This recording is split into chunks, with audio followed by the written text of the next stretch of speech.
pasa que está tan sobrevalorado opinar? Todo el mundo tiene que opinar de todo con vehemencia y tomar posición. Gracias por tu opinión, muchas gracias. Ahora comprate un taladro percutor y un pepino. Lo pones adelante del taladro percutor y así a máquina hacete recontraculio. Se irrita, se le soltó la cadena. Suelta la cadena.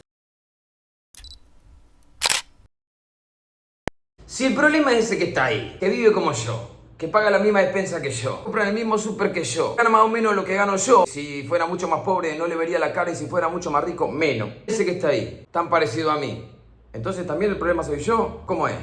O nos dividimos por lo que pensamos y uno solo el problema y otro la solución. Raro. Para explicarte más o menos qué quiero decir, hoy te voy a hablar de la conversación de la cocina. Escuchen y aprendan, Giles. La conversación de la cocina o el debate de la cocina es una conversación que se dio en una muestra internacional que se hizo en Moscú, en la que había una de esas cocinas modelo de exhibición. En ella se encontraron dos figuras muy preponderantes de la Guerra Fría. Richard Nixon, vicepresidente de Estados Unidos en ese momento, luego sería presidente, y Nikita Khrushchev, líder de todo el bloque soviético y comunista del mundo. Un encuentro informal que se da en una exposición, en una cocina, entre esas dos figuras, un crossover simbólico internacional en medio de la Guerra Fría y que tendría consecuencias. Bueno, te felicito. Relevante, ¿me entendés? Esas dos figuras, Guerra Fría. ¿Se entiende? No se entiende una mierda. Te estoy mirando la cara. Perdí. Una soledad. Estás como Stalin en el Día del Amigo. No sabés qué hacer. Te voy a tener que explicar un poco de la Guerra Fría. Te meto yo en estos quilombos, por favor. Bueno, pará. Pegamos un rewind. 1945. Fin de la Segunda Guerra Mundial. Los vencedores se reparten el botín.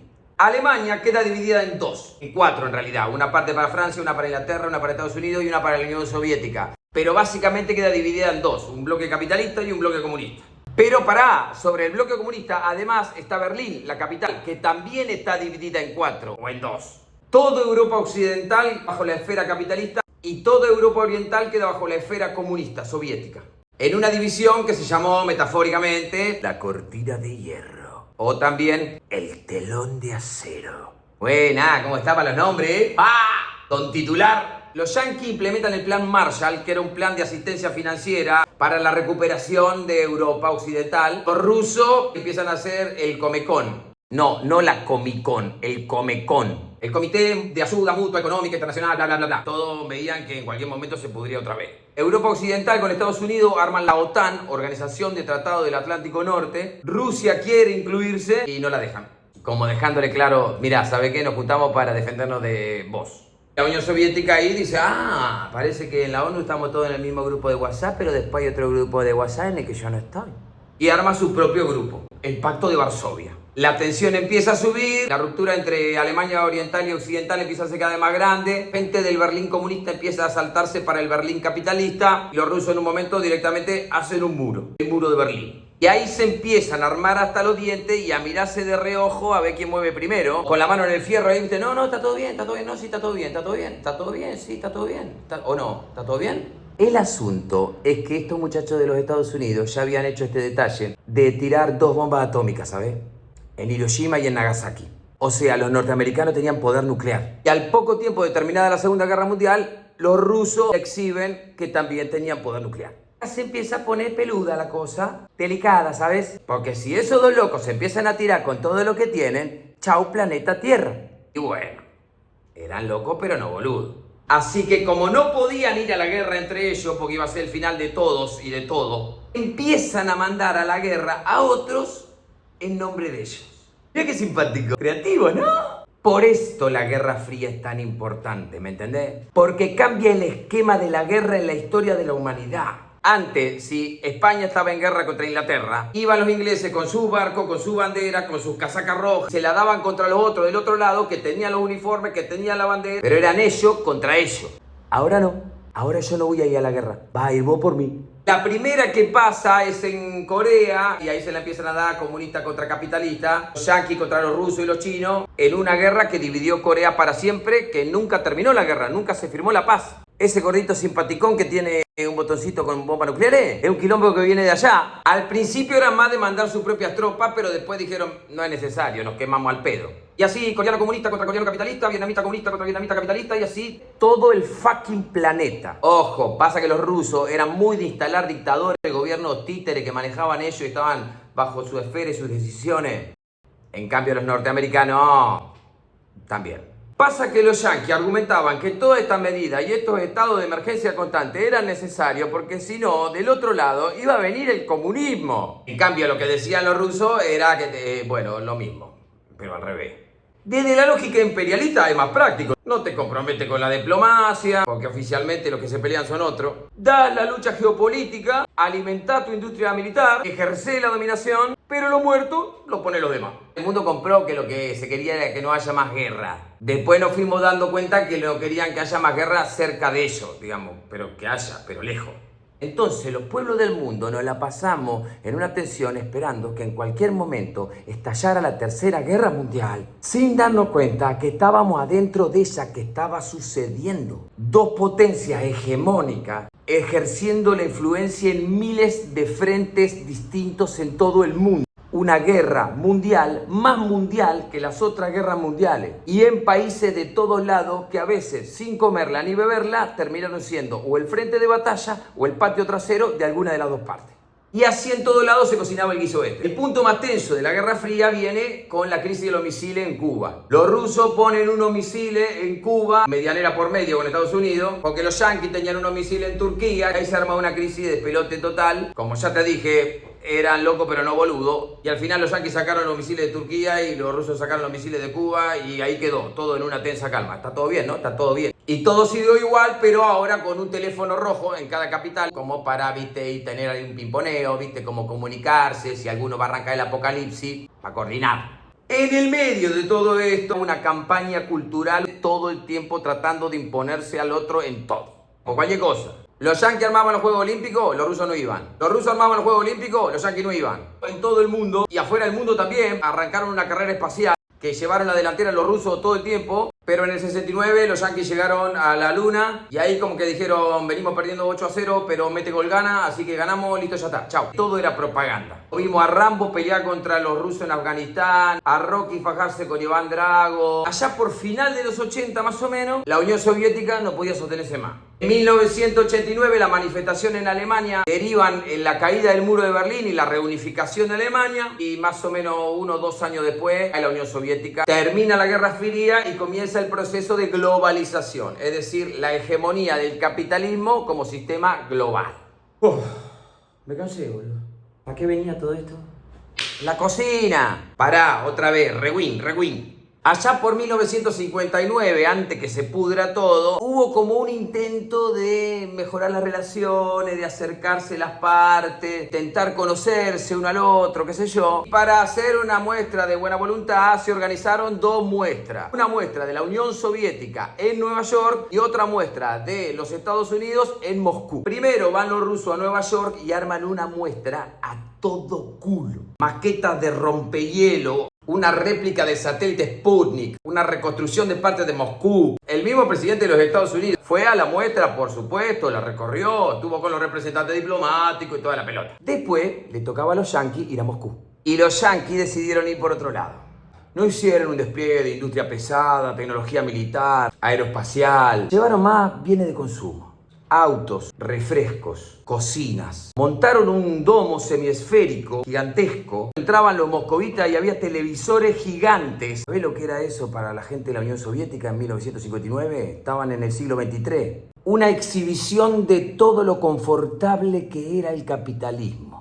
Que la gente que fuera a esa muestra viera eso. A los yanquis le va a explicar cómo montar el show. La muestra que se hizo en Nueva York la financió el Estado soviético. La muestra que se hizo en Moscú la financiaron el Estado norteamericano un poco y IBM, Cadillac, Pepsi Cola, lo que iban a exponer. Entre todo lo que iba en esa exposición iba un tipo que se llamaba Donald Kendall, que era vicepresidente de Pepsi y que había convencido a la empresa que había que hacer esta locura de irse hasta la Unión Soviética y que le habían dado pelota, pero que se estaba jugando un poco el puesto porque si esta no le salía bien, lo rajaba. Muy amigo, por cierto, del vicepresidente Richard Nixon, que era el representante oficial que iba a la muestra. Y parece que Kendall le venía rompiendo las pelotas a Nixon, que Khrushchev se tome una Pepsi. Dale, Richard, dale, Ricky, que agarre una Pepsi, en algún momento tiene que agarrar una Pepsi, te lo pido por favor. Vos fíjate lo que estamos hablando, nene. Representante del mundo capitalista tenía un tip que era: en algún momento tiene que agarrar un vasito de Pepsi. En un momento, casi como si fuera casual, se cruzan Khrushchev con Nixon. ¿Dónde? Enfrente de una cocina modelo norteamericana que tenía de todo: lavavajillas, cocina, horno, alacena divina, licuadora, todas las zaraza.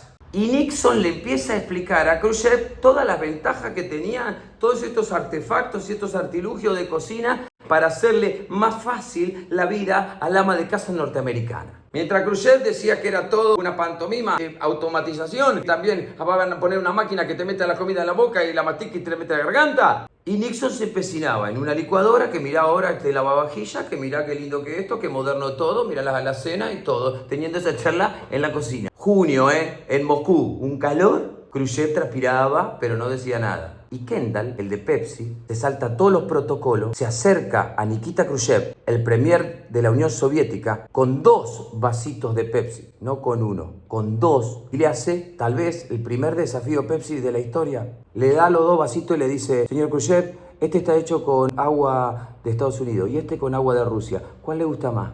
Khrushchev se toma un vasito, pues se toma el otro y dice, por supuesto, rusa. Y hasta ahí todo muy bien, todo muy simpático. El tipo este había logrado ya el objetivo porque alguna fotito le habían secado con el vasito de Pepsi en la mano. El líder de la Unión Soviética con un vasito de Pepsi Cola. El asunto es que a Nikita Khrushchev la Pepsi Cola le encantó y pidió un par de vasitos más. Y se tomó otro vasito de Pepsi Cola. Mientras lo filmaban, le sacaban fotos de todo lado y empezó a preguntar por cómo estaba hecha, cuáles eran los ingredientes. Y ahí Donald Kendall logra su primer gran objetivo, que era tener estas tomas de Khrushchev, que fueron después una publicidad mítica de Pepsi. Sé social, toma Pepsi. Con Nikita Khrushchev con un vasito de Pepsi. Pero ahí no termina la cosa. Tanto le gustó a Khrushchev la Pepsi Cola que se comenzaron negociaciones para que Pepsi se instale a producir en la Rusia comunista. No entiende nada. Y tan serias fueron esas reuniones que Pepsi Cola fue la primera empresa norteamericana en producir, distribuir y comercializar en la Unión Soviética. Voy a sacar un chumbo, pero de verdad. Después de no sé cuántas negociaciones diplomáticas de un montón de gente, se instalan en 1972. El problema es que el rublo estaba bloqueado como moneda internacional y valía solamente en la Unión Soviética. Entonces el Partido Comunista no podía pagarle a Pepsi por la Pepsi con rublo, porque no lo podían usar en ningún lado. Entonces llegaron a un acuerdo en el que los rusos le iban a pagar con algo que tienen mucho y muy bueno: vodka. Pepsi se convirtió en el representante internacional de vodka Stolichnaya, tradicional vodka ruso que Pepsi empezó a comercializar en todo Estados Unidos y en toda parte del mundo. Negocio millonario a cambio de Pepsi. Y así durante muchos años la Unión Soviética pagó con vodka la provisión de Pepsi para su población socialista. Y hasta ahí todo bien. Está bien, pero por otro lado está mal, ¿viste? Pero está bien. El tema es que allá por los 80, con gobierno de Reagan, empieza a haber una campaña fuerte en Estados Unidos de boicotear productos rusos, a raíz de unos quilombos que estaban teniendo los rusos con la guerra de Afganistán, que fue como su Vietnam. Entonces resulta que el vodka no se vendía y los rusos necesitaban más Pepsi Cola que el vodka que se estaba vendiendo. Las cuentas estaban flojísimas. Había desabastecimiento en los supermercados, la gente empezaba a dudar de que este sistema les fuera a traer algún beneficio más, estaba todo medio podrido. Andate, pasarela. La Pepsi Cola se había hecho tradicional en la gente, todos querían tomarse una Pepsi. No podía sacar ese artículo tan esencial para que la gente sintiera algún grado de bienestar. No quería que la población empezara a decir: ya ni Pepsi Cola tenemos. Pero con vodka no se podía pagar más y no tenían plata para pagar y... Jugaron un quilombo. Empezaron a pagar con bienes. Así que en un momento le liquidaron a Pepsi Cola una deuda de $3.000 millones con 17 submarinos, una fragata y un crucero de guerra. ¿Me entendés lo que te estoy diciendo? La principal potencia nuclear del planeta, el ejército más grande del mundo, está pagando con submarino Pepsi Cola. se pudrió todo. Bueno. Así que Pepsi-Cola se hizo acreedora de todos esos bienes del ejército de la Unión Soviética y durante algunas semanas de la historia de la humanidad, Pepsi-Cola tuvo la sexta flota de guerra más grande del mundo.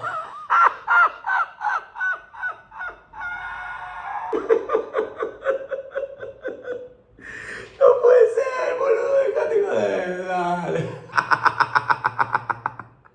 Qué civilización de desquiciado, boludo, qué civilización de desquiciado. Ay no, boludo, pará. Boludo, pará, los extraterrestres no vienen porque no quieren, ¿me entendés? No ven y dicen, ay no quieren que nadie lo vea con nosotros.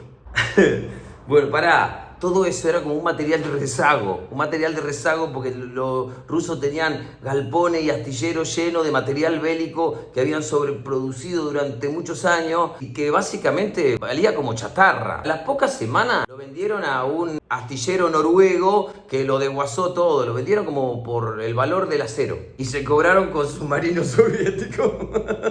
Donald Kendall, que después terminó siendo presidente de Pepsi, jodía en esa época que Pepsi estaba desarmando la Unión Soviética más rápido que Ronald Reagan. Y era verdad. Todo esto por lo que pasó una vez en una cocina, ¿me entendés? A lo que voy. Que no te vendan que el problema es ese que está al lado tuyo, que vive más o menos como vos. Porque si el problema es él, que vive tan parecido a vos, tarde o temprano, el problema va a pasar a ser vos. Que no nos tomen a todo de arveja y nos revuelvan en el mismo guiso que están haciendo, anda a saber en qué cocina. Yo te la dejo. Ahora me voy. Se me enfría el helado. Te mando un beso en el Kremlin. Spasiba.